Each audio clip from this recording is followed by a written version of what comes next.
The unity of the constitutive moments of care, existentiality, facticity, and falling prey made possible a first ontological definition of the wholeness of the structural whole of Dasein. The structure of care was given an existential formula, being ahead of oneself already being in, a world, as being together with, innerworldly beings encounter.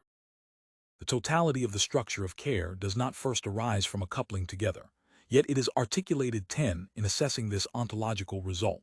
We have had to estimate how well it satisfies the requirements of a primordial interpretation of Dasein. We found that neither the whole of Dasein nor its authentic potentiality of being had been made thematic. However, the attempt to grasp phenomenally the whole of Dasein seemed to get stranded precisely on the structure of care. The ahead of itself presented itself as a not yet. But the ahead of itself, characterized in the sense of something outstanding, revealed itself to our genuine existential reflection as being toward the end, something that every Dasein in the depths of its being is. We also made it clear that care summons Dasein to its almost potentiality of being in the call of conscience. Understanding the summons revealed itself primordially understood as anticipatory resoluteness, which includes an authentic potentiality of being whole of Dasein. The structure of care does not speak against the possibility of being whole, but is the condition of the possibility of such an existential potentiality of being. In the course of these analyses, it became clear that the existential phenomena of death, conscience, and guilt are anchored in the phenomenon of care. The articulation of the wholeness of the structural whole has become still richer, and thus the existential question of the unity of this wholeness has become more urgent. How are we to grasp this unity? How can Dasein exist as a unity in the ways and possibilities of its being that we mention? Evidently only in such a way that it itself is this being in its essential possibilities, that I am this being Cn. The I seems to hold together the wholeness of the structural whole. The I and the self have been conceived for a long time in the ontology of this being as the supporting ground, substance, or subject. Even in its preparatory characterization of everydayness, our analytic also already encountered the question of the who of Dasein. We found that Dasein is initially and for the most part not itself, but is lost in the they-self. The they-self is an existential modification of the authentic self.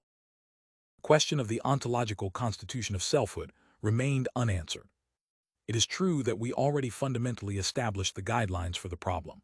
12 If the self belongs to the essential qualities of Dasein, whose essence, however, lies in existence, then I-hood and selfhood must be conceived existentially. Negatively, we also saw that our ontological characterization of the they ruled out any application of the categories of objective presence, substance. In principle, it became clear that care cannot be derived ontologically from reality or be constructed with the categories of reality. Care already contains the phenomenon of self, if indeed the thesis is correct that the expression, care for self, would be tautological if it were proposed in conformity with concern as care for others. But then the problem of the ontological definition of the selfhood of Dasein gets sharpened to the question of the existential connection between care and self. To clarify the existentiality of the self, we take as our natural point of departure the everyday self-interpretation of Dasein that expresses itself in saying I. Utterance is not necessary. With the I, this being means the content of this expression is taken to be absolutely simple. It always means only me and nothing further. As this simple thing, the I is not a definition of other things. It is itself not a predicate but the absolute subject. What is expressed and addressed in saying I is always met with as the same persisting thing. The characteristics of simplicity, substantiality, and personality, which Kant, for example, takes as the foundation for his doctrine found in On the Paralogisms of Pure Reason, arise from a genuine prophenomenological experience. The question remains whether what was experienced in such a way, ontically, may be interpreted ontologically with the aid of the categories mentioned.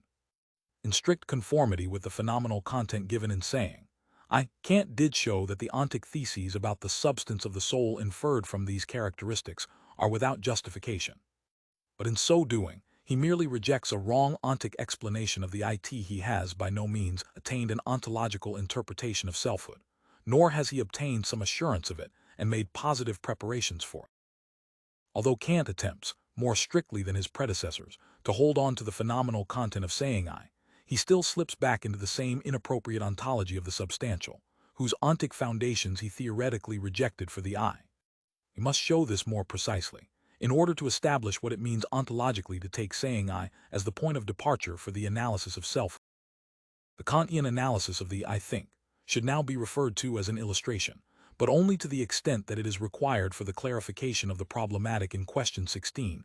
The I is a bare consciousness that accompanies all concepts. In the I, nothing more is represented than a transcendental subject of thoughts. Consciousness in itself is not a representation, but a form of representation in general. The I think is the form of apperception that adheres to every experience and precedes it. 18 Kant grasps the phenomenal content of the I correctly in the expression I think, or if the relation of the practical person to intelligence is also considered in the expression I act. In Kant's sense, saying I must be conceived as saying I think. Kant attempts to establish the phenomenal content of the I as res cogitans.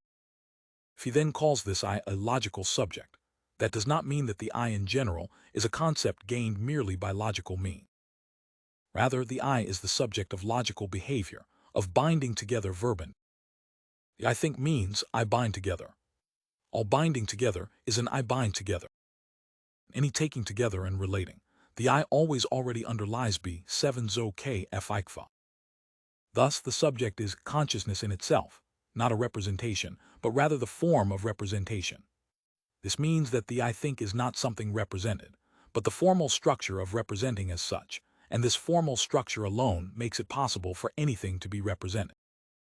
The form of representation means neither a framework Raman nor a universal concept, but that which, as Seood, makes everything represented and every representing be what it is. If the I is understood as the form of representation, this amounts to saying that it is the logical subject. Kant's analysis has two positive aspects. On the one hand, he sees the impossibility of ontically reducing the I to a substance. On the other hand, he holds fast to the I as I think. Nevertheless, he conceives this I again as subject, thus in an ontologically inappropriate sense. For the ontological concept of the subject does not characterize the selfhood of the I qua self, but the sameness and constancy of something always already objectively present. To define the I ontologically as a subject means to posit it as something always already objectively present. The being of the I is understood as the reality of the res cogitans. 19. What is the reason that while the I think gives Kant a genuine phenomenal point of departure, he cannot exploit it ontologically, but is forced to fall back upon the subject, that is, something substantial. The I is not only an I think, but an I think something. However, does not Kant himself emphasize again and again that the I remains related to its representations, and would be nothing without them? But for Kant these representations are the empirical, which is accompanied by the I, the appearances to which the I is connected. But nowhere does Kant show the kind of being of this connection and accompanying. At bottom, however, their kind of being is understood as the constant objective presence of the I together with its representation. Kant did avoid cutting off the I from thinking, but without positing the I think itself in its full essential content as I think something, and above all without seeing the ontological presupposition for the I think something as the fundamental determination of the self. For even the point of departure of the I think something is not definite enough ontologically, because the something remains indefinite. If by this something we understand an inner-worldly being, it tacitly implies that world has been presupposed. This very phenomenon of the world also determines the constitution of being of the I, if indeed it is to be possible for the I to be something like an I think something. Saying I means the being seeing that I always am as I am in a world. Kant did not see the phenomenon of world, and was consistent enough to keep the representations at a distance from the priori content of the I think.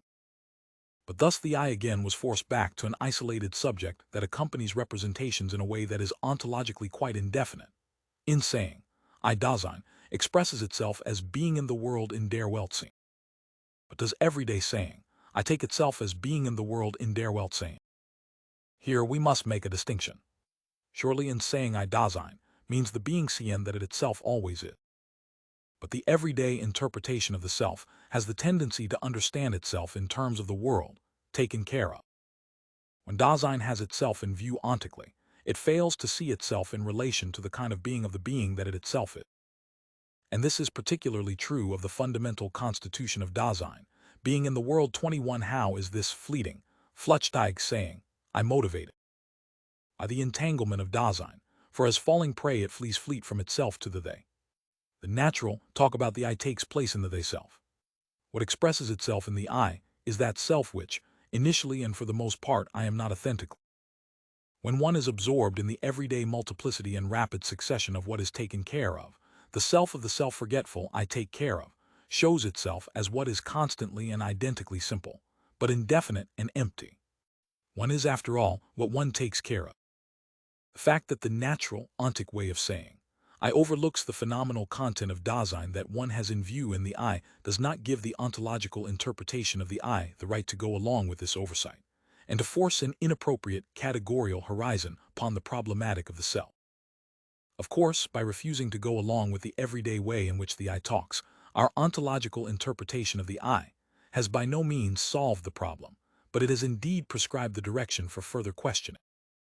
The I is the being seen that one is in being in the world, in der Welt sein. Already being in the world sconsen in einer Welt as being together with innerworldly things at hand means, however, equiprimordially being ahead of oneself. I means the being seen that is concerned about the being of the being which it is. Care expresses itself with the I, initially, and for the most part in the fleeting talk about the I in taking care of things. They self keeps on saying I most loudly and frequently, because at bottom it is not authentically itself, and evades its authentic potentiality of being.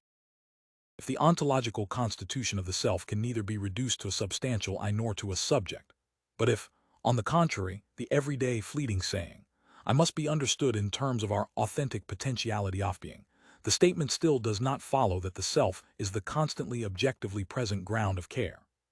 Existentially, selfhood is only to be found in the authentic potentiality of being a self, that is, in the authenticity of the being of Dasein as care. In terms of care, the constancy standigkeit of the self, as the supposed persistence of the subject, gets its clarification. The phenomenon of this authentic potentiality of being, however, also opens our eyes to the constancy of the self, in the sense of its having gained a steadiness. The constancy of the self in the double sense of constancy and steadfastness is an authentic counter-possibility to the unself-constancy, unself-standigkeit of irresolute falling prey. Existentially, the constancy of the self-standigkeit means nothing other than anticipatory resoluteness.